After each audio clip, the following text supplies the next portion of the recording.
পৃথিবী কয়েকটি রহস্যের স্থান, যার ব্যাখ্যা দিতে পারেনি বিজ্ঞান। প্রকৃতি রহস্য পছন্দ করে, নিজেকে সে আগলে রাখে নানান ধরনের রহস্য দিয়ে। পৃথিবীতে অসংখ্য রহস্যময় ঘটনা ঘটে প্রতিদিন। কিছু রহস্যের সমাধান মানুষ করতে পারে, আবার অনেক রহস্যের কোনো সমাধান পাওয়া যায় না। কিছু রহস্য অমীমাংসিত থেকে যায়। এরকম 15টি রহস্যময় ঘটনা যা আজও অমীমাংসিত। Number 1, Malaysian airlines flight MH370। সবচেয়ে সাম্প্রতিক নিখোঁজ রহস্যগুলোর মধ্যে এটি হলো মালয়েশিয়ান এয়ারলাইন্স ফ্লাইট MH370, যা শনিবার মার্চ 2014 সালের তারিখে অদৃশ্য হয়ে গিয়েছিল। মালয়েশিয়ার থেকে বাইজিং পর্যন্ত একটি আন্তর্জাতিক ফ্লাইট ছিল। এটি 227 জন যাত্রী এবং 12 জন ক্রু সদস্যকে বহন করছিল। উড়োজাহাজটি বিমানের ট্রাফিক কন্ট্রোলের সাথে তার শেষ ভয়েস যোগাযোগটি করেন টেক অফের 1 ঘন্টা পর্যন্ত এবং রাডারের পর্দা থেকে নিখোঁজ হয় কয়েক মিনিটের কম সময়ের মধ্যে। মালয়েশিয়ায় সামরিক রাডারটি প্রায় 1 ঘন্টা পর বিমানটি ট্র্যাক করে। এটি তার উড়োজাহাজ থেকে বিচ্যুত হওয়ার পর থেকে আন্দামান সাগর পর্যন্ত রাডারের সীমা বজায় রেখেছিল।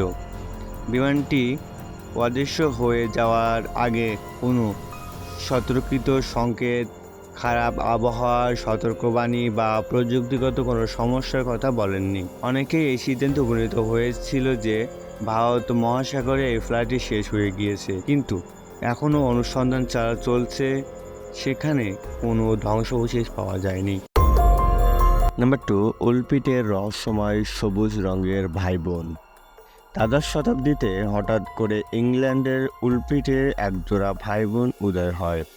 তারা সব দিক থেকেই সাধারণ মানুষের মতো ছিল, তবে তাদের গায়ের রং ছিল অস্বাভাবিক সবুজ রঙের। তারা 2 ভাই বোন অজানা ভাষায় কথা বলতো, অদ্ভুত পোশাক পরিধান করত এবং খাবার হিসেবে শুধু কাঁচা সিম খেত। কিছুদিন পর আবশ্যকভাবে তাদের মধ্যে থেকে ছেলেটি মারা যায়, কিন্তু মেয়েটি বেঁচে ছিল। মেয়েটি পরবর্তীতে ইংরেজি ভাষা আয়ত্ত করেছিল এবং অন্যান্য খাবার খাওয়া শিখছিল। ধীরে ধীরে মেয়েটি তার গায়ের সবুজ রং হারাতে থাকে। সে অন্যদের বলছিল যে তারা 2 ভাই বোন সেন্ট মার্টিন ল্যান্ড থেকে এসেছে। তার ভাষ্যমতে সেন্ট মার্টিনে একটি ভূগর্ভস্থ এলাকা যেখানে সবাই সবুজ গোত্র বনের অধিকারী। এই গল্পের ভিত্তি পরিষ্কার নয়। কেউ কেউ এদিকে নিছু পরীর গল্প মনে করেন, কেউ আবার মনে করেন সত্য গল্পে কিছুটা রদবদল হয়েছে, কেউ আবার এখনও মনে করেন তারা হয়তো আসলেও ভূগর্ভস্থ পৃথিবীর কোনো অশরীর প্রাণী। নাম্বার 3, তামাম সুটকেস। 1948 সালের অস্ট্রেলিয়ার সেমেলটন বিচ থেকে একজন ব্যক্তির মৃতদেহ উদ্ধার করা হয়। তার কাছে কোনো পরিচয়পত্র ছিল না এবং তার সাথে কোনো ডেন্টাল রেকর্ডের মিল খুঁজে পাওয়া যাচ্ছিল না। ময়নাতদন্তের রিপোর্টে বলা হয়েছিল তাকে বিষ প্রয়োগ করা হয়েছে, কিন্তু বিষের কোনো চিহ্ন খুঁজে পাওয়া যায়নি। এই জটিল রহস্য সমাধান দিতে একজন বিশেষজ্ঞকে মৃতদেহে পর্যবেক্ষণের জন্য আনা হয়েছিল। সে ওই মৃত ব্যক্তির কোমরবন্ধনীর কাছে একটি ছোট পকেট আবিষ্কার করেন, যার মধ্যে একটি ছোট কাগজে লেখা ছিল তামাম সুর। এটি ওমর খিয়ামের রুবাইয়াত নামক কবিতার শেষ কিছু শব্দ।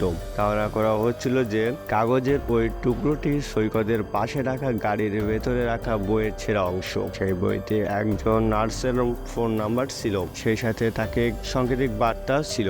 নার্স বলেছিলেন তিনি এই বইটি আলবার্ট ব্রক নামক এক ব্যক্তিকে দিয়েছেন।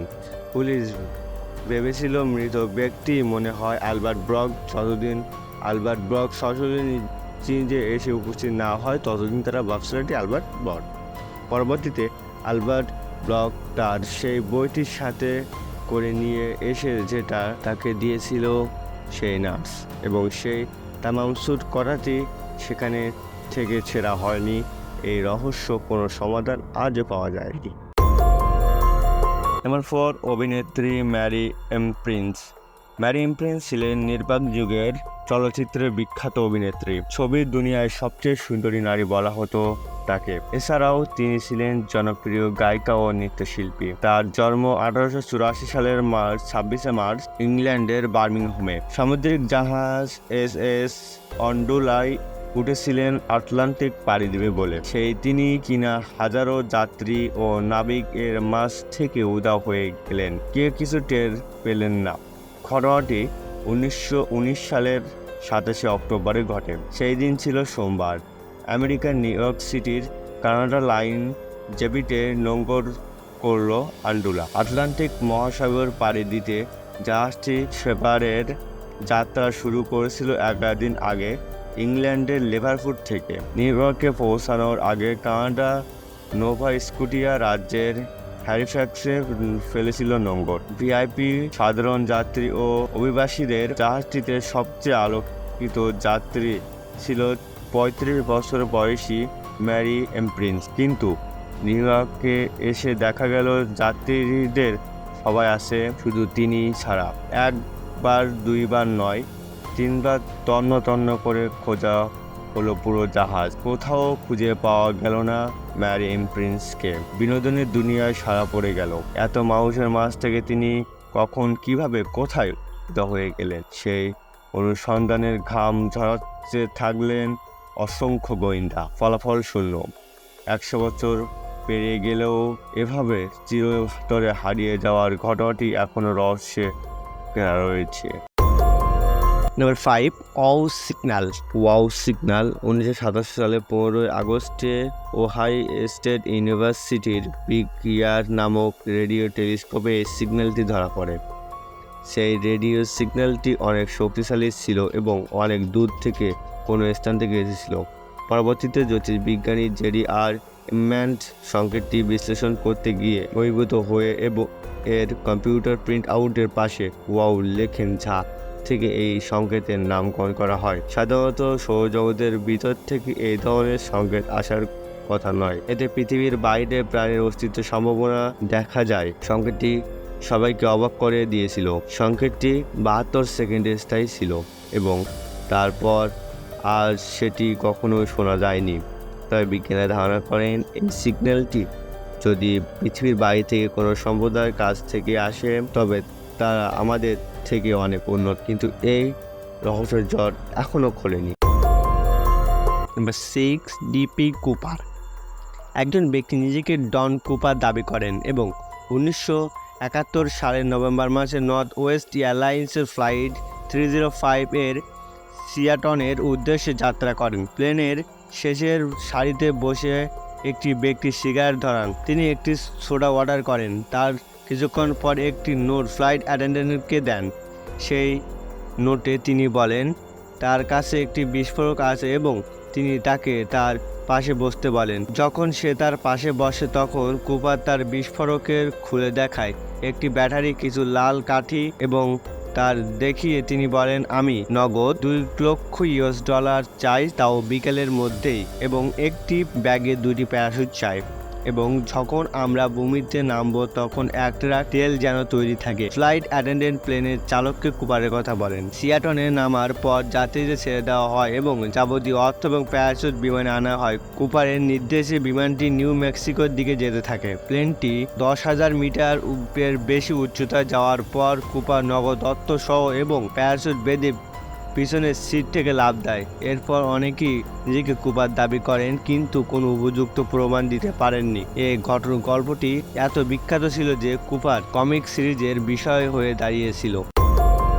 নাম্বার 7, ভয়েনিজ পাণ্ডুলিপি। এটি একটি অজানা ভাষায় হাতে লেখা চিত্রিত ভলিউমের পাণ্ডুলিপি। 15 শতকের শুরুতে এটি লেখা হয়েছিল এবং এটির নামকরণ করা হয় আলফ্রেড ভয়েনিচের নাম অনুসারে। তিনি মূলত 1912 সালে বইটি ক্রয় করেছিলেন।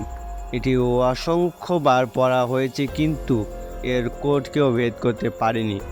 এটি 6টি বিভাগে বিভক্ত: হার্বাল, জ্যোতির্বিদ্যা, জৈবিক, মহাজগরিক, ফার্মাসিউটিক্যাল এবং রেসিপি।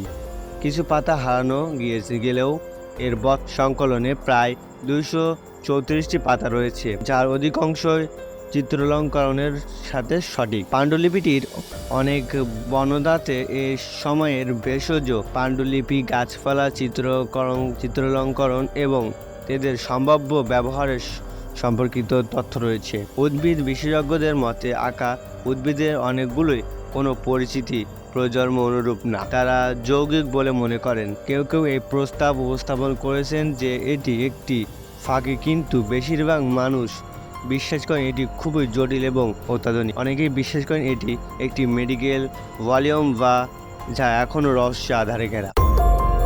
নাম্বার 8, সময় ভ্রমণকারী। 2003 সালে যুক্তরাষ্ট্রের FBI শেয়ার বাজারের কালেক্টরির জন্য অ্যান্ড্রু কনস্ট্যান্টিন ব্যক্তি নামক একজন ব্যক্তিকে আটক করেন। শেয়ার বাজারে 126 ঝুঁকিপূর্ণ লেনদেন করে, যার আয় মাত্র $800 থেকে $350 পৌঁছায়। FBI-এর হাতে আটক হওয়ার পর অ্যান্ড্রু দাবি করেন যে তিনি একজন সময় ভ্রমণকারী। 2256 সালে পৃথিবী থেকে তিনি সময় ভ্রমণকারী যানে চেপে 2003 সালে পৌঁছেছেন, তাই তিনি অতীত থেকে তথ্য পান। অবশ্যক অ্যান্ড্রুর এই কথা বক্তব্য মার্কিন আদালতের দোপের টেকি নেই। আদালতের রায় জেল হয়ে যায় তার। কিছুদিন পর নিজের কথা সত্যতা প্রমাণ দিতে কঠোর নজরদারির জেল থেকে বেমালুম হওয়া হয়ে যায় এই সময় ভ্রমণকারী। Number 9, Bimini road. Bimini road একটি ডুবোশিলা বা বাহামা দ্বীপের উত্তর বিমিনি দ্বীপের কাছে একটি বিশাল আয়তক্ষেত্রাকার চুনাপাথরের ব্লক ধারণ করেছে।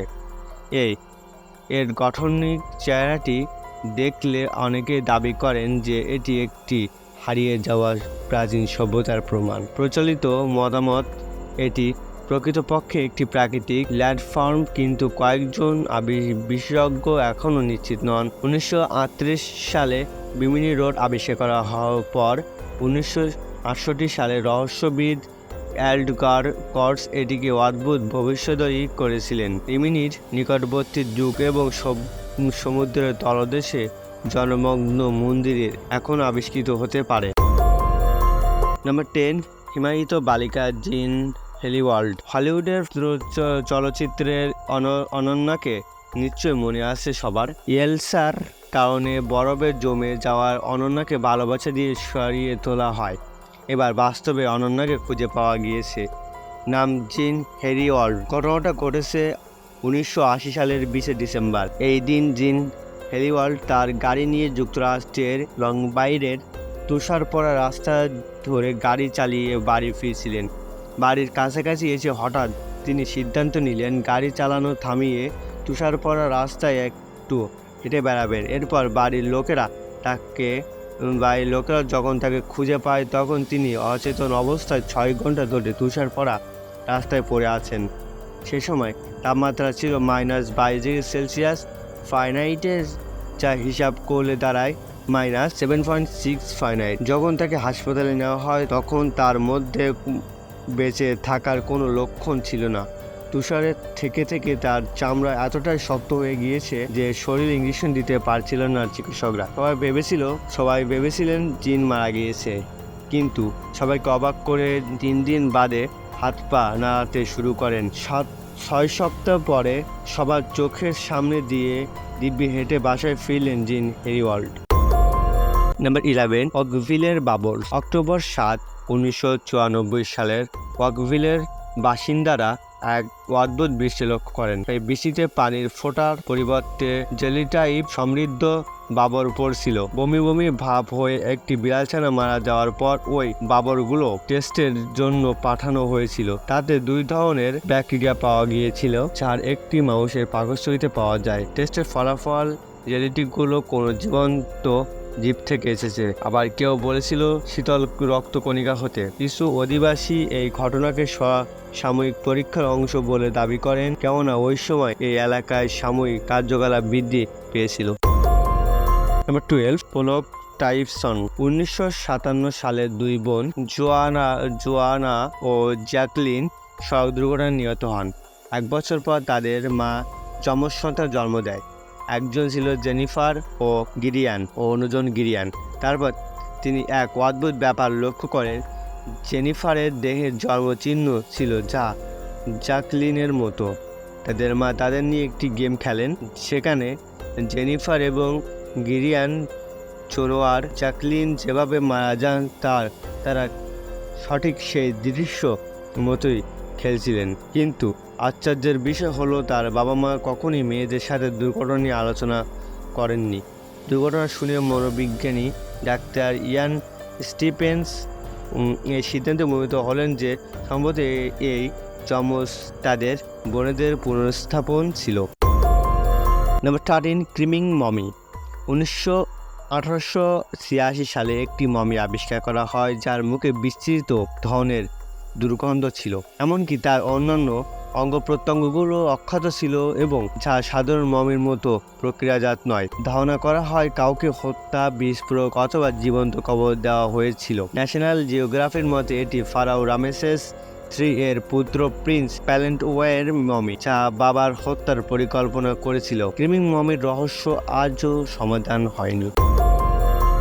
নাম্বার 14, ডেটলো পাসের ঘটনা। 1959 সালে 9 জন অভিজ্ঞ রাশিয়ান পর্বতারোহী ইউরান পর্বতের নিখোঁজ হন। কয়েক মাস পর তাদের মৃতদেহগুলি খুবই অদ্ভুত অবস্থায় পাওয়া যায়।